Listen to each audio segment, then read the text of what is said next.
Eh bien le bonjour, mes chers camarades, bienvenue chez Wen, au format Cryptoscope. Je suis toujours, comme à mon habitude, accompagné de l'ami Jasper. Et aujourd'hui, il y a beaucoup à dire. On prend les indicateurs tels qu'ils sont.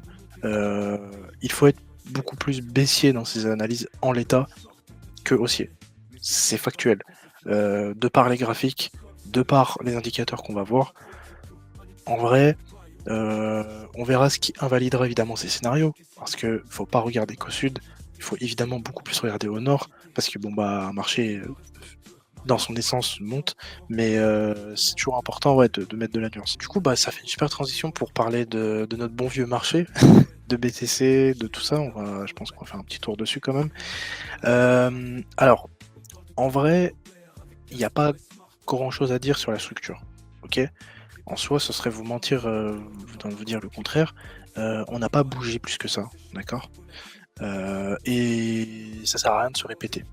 Par contre, on va aller un petit peu dig des indicateurs aujourd'hui. Je pense que ça peut être intéressant pour avoir une vue un peu plus long terme. Si on peut parler rapidement du court terme, parce qu'il s'est passé quand même quelque chose en cette semaine pour le coup. Pour moi, on a établi un nouveau niveau. Il faudra le suivre. C'est les 84-200. Donc on le voit très très bien. C'est un niveau qui pour moi valide désormais. Alors, on est toujours en tendance baissière. Ça n'a pas changé. Jusqu'à preuve du contraire, ça, il n'y a aucun débat possible. Je veux dire, quand on se met en weekly, on le voit très clairement. Tendance haussière, hop là. Là, tu peux argumenter le fait que c'était ici ton lot que tu devais jamais perdre. Et là, on le voit très bien, sans ambiguïté, on avait notre zone des 92, on l'a fait une clôture franche en dessous. Et là, si en plus de ça, je parlais du niveau en daily, qui pour moi est valide désormais, et ben en weekly, pour le moment, en l'état, on est en dessous. Donc on verra la clôture, mais court terme, c'est pas fou. Ce qui appuie le fait que je suis vraiment sur la défensive, c'est le bottom qu'on a créé. Alors, est-ce que c'en est un? J'en sais rien. Je constate juste que, en l'état, un bottom qui te laisse une, deux, trois, quatre, cinq, et là du coup une sixième mèche, ça commence à faire beaucoup. Ça commence à faire énormément même. Donc, moi honnêtement, j'accorde pas beaucoup de crédit à ce bottom. Est-ce que on ira le chasser? J'en sais rien. Peut-être que la semaine prochaine on ira à la TH, mais on va voir quelques indicateurs pour voir un peu plus clair. Donc sur BTC, voilà, dans sa structure, long terme, ça reste toujours bullish. Je veux dire, il faut quand même zoom out, il faut quand même le dire. C'est pas un bear market, ça. Ça, ce n'est pas un bear market. Faut vraiment. Si quelqu'un vous vend le bear market en l'état actuel des choses, bah. Je vois pas. Enfin, faudra m'expliquer pourquoi, mais en l'état, ta structure est toujours haussière, tu défends tes creux et tu continues. Maintenant, il y a eu énormément d'attentes sur l'élection de Trump. Pour le moment, on ravale tout. Ce qui en soi n'est pas très étonnant. Évidemment, pour repasser boule, il faut absolument repasser au-dessus de cette zone des 92. Très très importante pour moi. Si on repasse pas au-dessus, pour le moment, je continue de garder un billet qui est fortement baissier court terme, pas long terme, attention. C'est très important d'avoir la nuance entre les deux. Donc voilà. Maintenant, on va aller voir deux trois indicateurs que j'ai un peu regardés. Déjà, on va aller voir un peu les bandes de Bollinger. Bandes de Bollinger, très utile. Très très utile parce que historiquement, quand on est sur la borne haute de borne de Bollinger, la borne supérieure, généralement c'est des signes de surchauffe. On le voit très très bien, ça a toujours été de la surchauffe. Et inversement, pour la borne basse, ça a toujours été des signes d'excès baissier, quoi. On a toujours un minima rebondi, même en bear market, quoi. Ça a toujours été comme ça. Là, on a rebondi. Bref, voilà. En l'état, tu peux argumenter le fait que on a tagué la borne basse des bandes de Bollinger, ce qui montre quand même qu'on était dans un excès baissier. Dans un excès baissier, ce qui explique ce rebond. Mais, comme je l'ai dit, moi, la clôture que je prends le plus en compte en l'état actuel, c'est la semaine du lundi 3 mars. On a clôturé en dessous de 92 sans aucune hésitation. Il n'y a aucun débat. Donc, même si on continue à push jusqu'au 92, on peut très bien continuer notre structure baissière. C'est très important. Donc c'est pour ça que on a eu un bottom, parce qu'en soi il y a eu quand même un excès baissier, ça on l'avait quand même vu. Faut faire très attention à ce niveau-là. Autre chose que je regarde, c'est le RSI, on en parle depuis un bon moment. Hop là, je vais me mettre sur une charte un peu plus visible. Je pense que je sais pas pourquoi il est très loin. Hop là. RSI, il nous a jamais trahi en fait.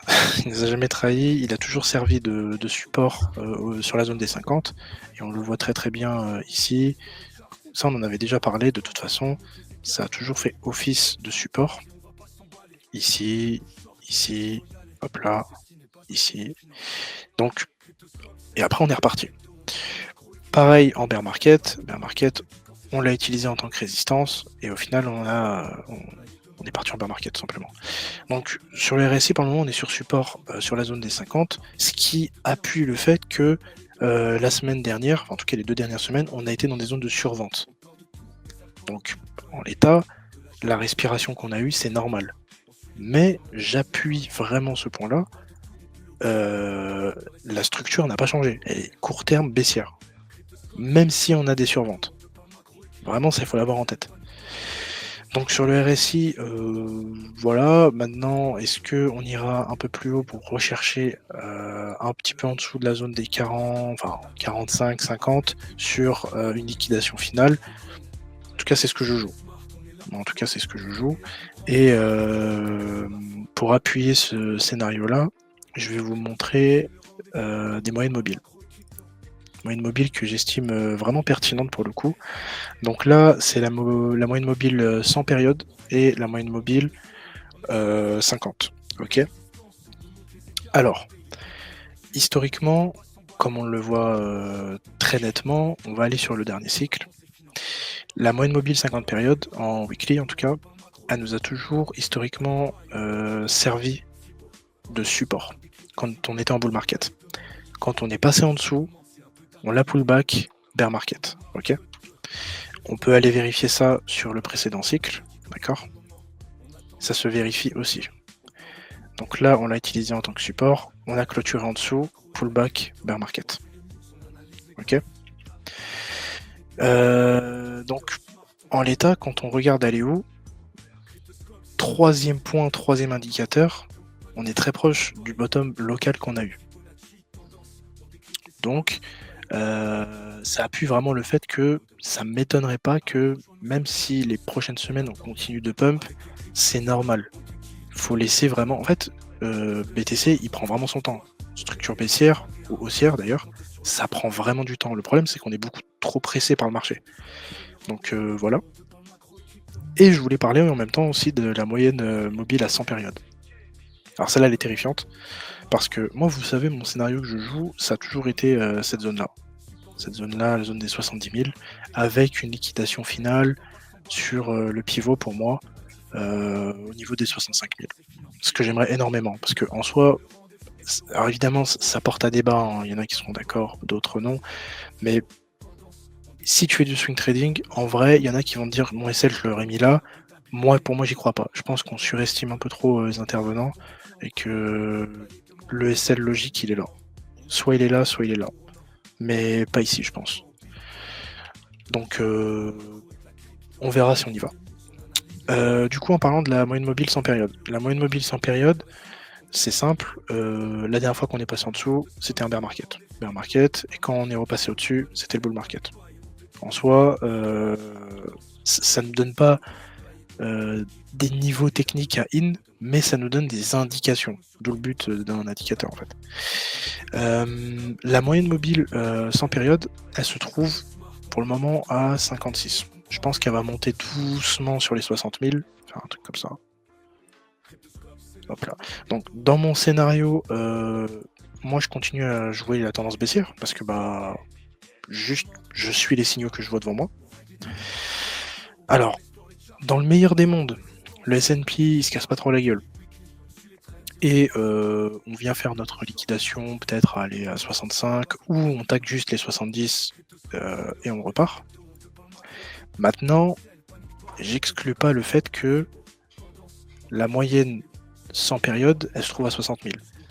Il se peut que sur un scénario Max Payne où vraiment le S&P, le Nasdaq décroche réellement, il y a vraiment une incertitude qui est énorme, d'aller faire une mèche finale aux 60 000. Dans quel cas, ça n'invaliderait pas en soi le bull market. Tu pourrais argumenter le fait que alors ici c'est compliqué à dire, mais enfin pour moi c'était pas un niveau intermédiaire, c'était quand même un niveau décisif. Mais tu peux aller le retaguer et ensuite repartir. En soi, ta structure elle reste bonne. Par contre, c'est relou. Je te mens pas que c'est relou. Le plus propre, c'est quand même de rester au-dessus des 70. Maintenant, faut quand même avoir ce scénario en compte. Donc moi, c'est les deux moyennes mobiles que je regarde. Je les regarde pas souvent, mais quand j'ai besoin de zoom out, vraiment pour le coup, je vous invite à les prendre parce que ça vous donne des indications claires au niveau du cycle, quoi. Et si on devait aller en bear market, prenons le pire des scénarios, sait-on jamais, hein, en soi, on établit juste des scénarios. On est largement passé en dessous de la moyenne mobile sans période en bear market. Ça, il faut en avoir conscience. Et pas que sur ce cycle, d'accord? Même sur ce cycle, on est passé en dessous. Donc là, notre moyenne mobile, si on devait aller en bear market, ça ressemblerait à un truc comme ça. Hop là. Ça nous amènerait à du 40 000 à peu près, je pense, en bear market. La zone des 40-30 000, je pense que si il devait y avoir un bear market, tous mes ordres seraient ici, quoi. Dans la zone des 30-40. Je pense que je m'y prendrais comme ça. Ce qui en soi ferait que tu maintiens ta tendance haussière au niveau de la moyenne mobile. Et tu peux très bien te dire que bon bah bear market c'est pas grave, 40-30, je mets mes ordres et je joue une continuation haussière. Donc là j'ai essayé de vous montrer un peu tous les scénarios bullish, bearish, plus long terme. Parce que j'ai l'impression qu'on se concentre trop sur le court terme et que dans une structure pareille en fait, surtout en weekly, c'est pas la bonne idée en fait, je pense. Je pense que c'est pas la bonne approche.